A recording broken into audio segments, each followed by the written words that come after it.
Hello students. Welcome to the Shiksha academy. पिछले class तक में पार्ट वन जो टॉपिक था उसमें अपन लोगों ने देखा था कि रेजिस्टिविटी क्या होता है, रेजिस्टेंस क्या होता है, क्या रिलेशन था R equal to rho l by जो भी था। अब हम लोग सीखेंगे कि रेजिस्टेंस फाइंड कैसे करते हैं। देखो यहाँ पे मैंने एक कंडक्टर लिया है। ये फर्स्ट में एक कंडक्टर लिया है और वो कंडक्टर का इंटरनल रजिस्ट सॉरी इंटरनल रेडियस है small R and outer radius है कैपिटल आर। ये खोखला है। मटेरियल बस इतना ही है। ये है, ये है, अंदर खोखला है। करंट एंट्री कर रहा है इस साइड से, करंट एग्जिट कर रहा है इस साइड से, और पूरा यूनिफॉर्मली डिस्ट्रीब्यूटेड होगा इस टाइप से, तो यहाँ से करंट भी इसी तरह से निकलेगा। तो अपने को बोला गया रेजिस्टेंस पता करो भाई।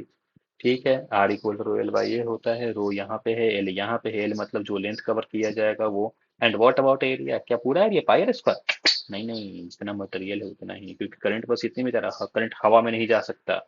मतलब करंट इसमें नहीं जा रहा, याद रखना। तो रो एल बाई ए में ए जो होगा वो pi capital R minus small R का होल स्क्वायर हो गया। कितना इजी ना। ठीक है, अब जरा ये क्वेश्चन देखो, इतना इजी नहीं है। मैंने सेम मटेरियल लिया है, यहाँ पे अब ध्यान देना, मैंने क्या लिखा था, direction of flow of current पे डिपेंड करता है ना। देखते हैं, अब मैंने करंट का डायरेक्शन चेंज किया, सब कुछ सेम है। मटेरियल सेम है, small are capital R length सब कुछ सेम है। बस करंट का डायरेक्शन चेंज हो गया, अब करंट रेडियली आउटवर्ड है। यहाँ पे था लो पोटेंशियल, यहाँ पे था high potential from low, sorry यहाँ पे था हाई पोटेंशियल, यहाँ पे था low potential, from high to low current flow किया। अब हाई यहाँ पे है, लो बाहर की तरफ है, मतलब छोटा वाला सिलेंडर हाई पोटेंशियल, बड़ा वाला सिलेंडर लो पोटेंशियल, कुछ ऐसा है। तो करंट रेडियली आउटवर्ड, मतलब इसको अगर आप यहाँ से देखो साइड से तो आपको ये डायग्राम दिखेगा। ठीक है, अब दिक्कत ये है कि यहाँ पे एक वेरिएबल आ चुका है। वेरिएबल का मतलब जो वैरी कर रहा।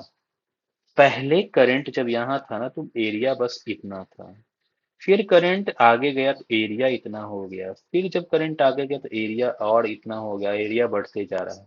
मतलब ये कांस्टेंट नहीं है, तो डायरेक्ट रो एल बाई ए लगाना भी सही नहीं होगा। अब मैं पूछूंगा कि आपने रो एल बाई ए लगाया तो ए कहाँ लगाओगे, कौन सा ए लगाओगे? क्या ये वाला ए, ये वाला ए? आप बोलोगे सर ये वाला। एवरेज नहीं नहीं, ऐसा एवरेज नहीं लगाते। तो हम लोगों को इसके लिए इंटीग्रेशन का हेल्प लेना पड़ेगा। ठीक है, अब देखो करते क्या है हम लोग, इंटीग्रेशन में एक्स डिस्टेंस पे जाते हैं, डीएक्स का एक एलिमेंट कट करते हैं। ठीक है, इस डीएक्स के एलिमेंट में ये जो लेंथ होगा वो हो जाएगा 2 पाई एक्स सरकमफ्रेंस। मतलब ये जो सेगमेंट है ना वो आपको यहाँ पे देखेगा 2 pi x, and this is L. 2 pi x L is the area, क्योंकि करंट इस पूरे से निकल रहा है ऐसे। 2 पाई एक्स एल, यहाँ पे ये आपको समझ में आ रहा होगा एरिया कैसे लिखा। फिर से बता रहा, एक्स डिस्टेंस पे जाना है, एक एलिमेंट कट करना है, और वो एलिमेंट आपको यहाँ पे दिखेगा। ये तो हो जाएगा 2 पाई एक्स, और ये जो एल लेंथ है ये पूरा एरिया बनाएगा 2 पाई एक्स एल। ठीक है, तो रो लेंथ कितना dx अज्यूम किया है, and area 2 pi x L. जो जो कांस्टेंट है बाहर निकाल लो, तो रो पाई एल बाहर निकाल दिया। क्या dx बाई एक्स का इंटीग्रेशन जो होता है, अगर इंटीग्रेशन लगा तो एल एन एक्स आएगा, L N X capital R small R लगा दिया लिमिट। जब भी कभी लॉग में, अब इसको जब पुट करोगे तो आएगा लॉग आर। ऐसा जब भी कभी लॉग में माइनस साइन आता है तो उसको हम लोग डिवीजन में लिखते हैं। ठीक है, प्लस आता है तो मल्टीप्लीकेशन लिखते हैं। सो लॉग का प्रॉपर्टी, अगर आपने लॉग का प्रॉपर्टी नहीं पढ़ा है एक बार देख लो, ज्यादा नहीं, 15 मिनट का टाइम लगेगा, 3 4 प्रॉपर्टी है। लॉग का बेसिक आप जान लो, सही रहेगा। ठीक है, जो भी बेसिक मैथमेटिक्स का टॉपिक है वो अभी तक आपको क्लियर हो जाना चाहिए। तो अगर क्लियर नहीं है तो आप थोड़ा टाइम दो। आप अ, एक दिन बैठो, बेसिक मैथमेटिक्स पूरा कंप्लीट करो, बहुत इंपॉर्टेंट है ये। चलो दूसरा क्वेश्चन ले रहा मैं। यहाँ पे ये जो सिलेंडर है वो अजीब सा सिलेंडर है भाई। मतलब यहाँ का एरिया है कुछ और, यहाँ पे एरिया हो गया कुछ और। करंट जैसे जैसे जाएगा उसका एरिया बढ़ता जाएगा। यहाँ भी नॉर्मल नहीं सॉल्व कर सकते हम लोग।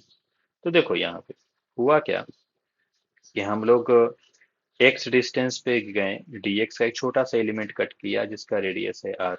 तो अगर हम लोग R equal to rho L by A लिखते हैं तो छोटा सा resistance D R equal to rho L, मतलब क्या D X, and upon A, A मतलब कितना पाई आर स्क्वायर, ये वाला रेडियस। अगर आप इधर से देखोगे ना तो आपको ये डिस्क दिखेगा, भले ही आपको मैं यहाँ पे बता मतलब लग रहा है कि ये एक क्या बोलते हैं रेक्टेंगल है, लेकिन ये रेक्टेंगल नहीं डिस्क है, आप साइड से देखोगे तो पता चलेगा। ठीक है, ये पाई आर स्क्वायर। दिक्कत सुनो यहाँ पे, ये इंटीग्रेशन करेंगे हम।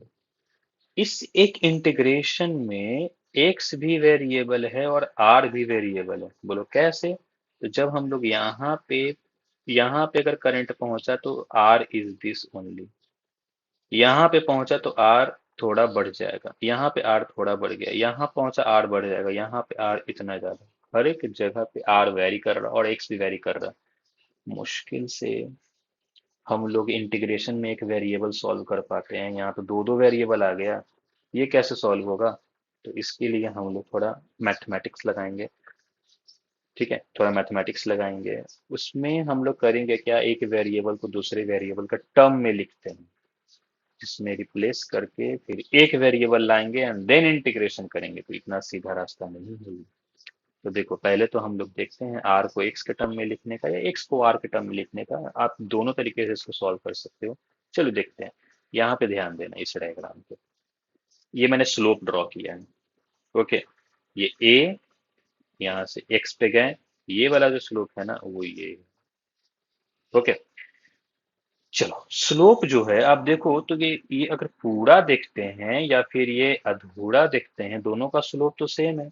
तो क्यों ना इसका हेल्प लिया जाए। तो इसका स्लोप क्या हो जाएगा, delta Y by delta X, मतलब B by A upon L. ओ अच्छा, इसलिए लिख रहा हूँ। What about this slope, R minus A upon X. R है पूरा, ए है ये, तो क्या ये निकल जाएगा R by A, sorry R minus A upon ये एक्स डिस्टेंस। अब यहाँ से आर जब लिखोगे तो हो जाएगा कितना, बी माइनस ए एक्स मल्टीप्लाई में और ए प्लस में। ठीक है, अब एक काम करो, दोनों तरफ डिफरेंशिएशन कर दो। दोनों तरफ डिफरेंशिएशन करने से क्या होगा, यहाँ पे डी आर का डी आर लिखना, मतलब आर को डी आर बना दो।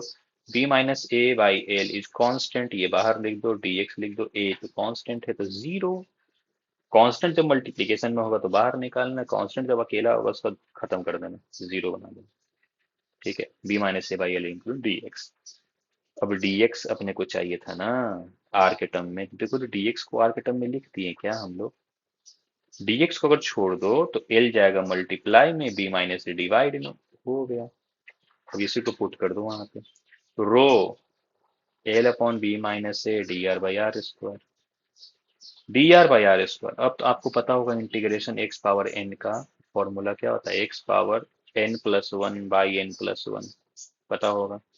सो यहाँ पे n plus one by N plus one जब पुट करेंगे तो एक आर पावर माइनस टू है, आर पावर -2 + 1 -2 + 1 मतलब हो जाएगा -1 बाई आर। अब वही -1 बाई आर पुट किया, कहाँ से कहाँ, ए से स्टार्ट होके बी तक। अब देखो यहाँ पे इंटीग्रेशन का लिमिट मैंने यहाँ पे वेरिएबल क्या मान लिया, डी आर, एक्स को खत्म कर दिया। डी आर का जो वेरिएबल है वो कहाँ से कहाँ, ए से स्टार्ट होके बी तक जा रहा है रेडियस। यही अगर हम लोग dx वेरिएबल को जिंदा रखते हैं, डी आर को खत्म करते हैं, तो dx का वेरिएबल होता है एल, जीरो से एल। तो डिपेंड करता है कि कौन सा वेरिएबल जिंदा है, उसके अकॉर्डिंग ही आप लिमिट पुट किया करो, ए से बी, 1/a 1/b। क्योंकि यहाँ पे एक माइनस साइन आएगा इंटीग्रेशन में और वो माइनस साइन लिमिट को उल्टा कर देगा, इसलिए ए पहले पुट करेंगे। लिमिट में तो ए नीचे पुट होगा, बी ऊपर आएगा, लेकिन यहाँ पे माइनस साइन के कारण ए पहले आ गया, बी बाद में आया। जब इसको सॉल्व करोगे तो यहाँ पे आ जाएगा बी माइनस ए, यहाँ पे आ जाएगा ए बी, बी माइनस से बी माइनस ए, क्या आंसर आ गया आंसर। तो एक अच्छा क्वेश्चन था, आप लोग इसका प्रैक्टिस करो, एटलीस्ट मुझे लगता है 3 से 4 बार इसका प्रैक्टिस होना चाहिए।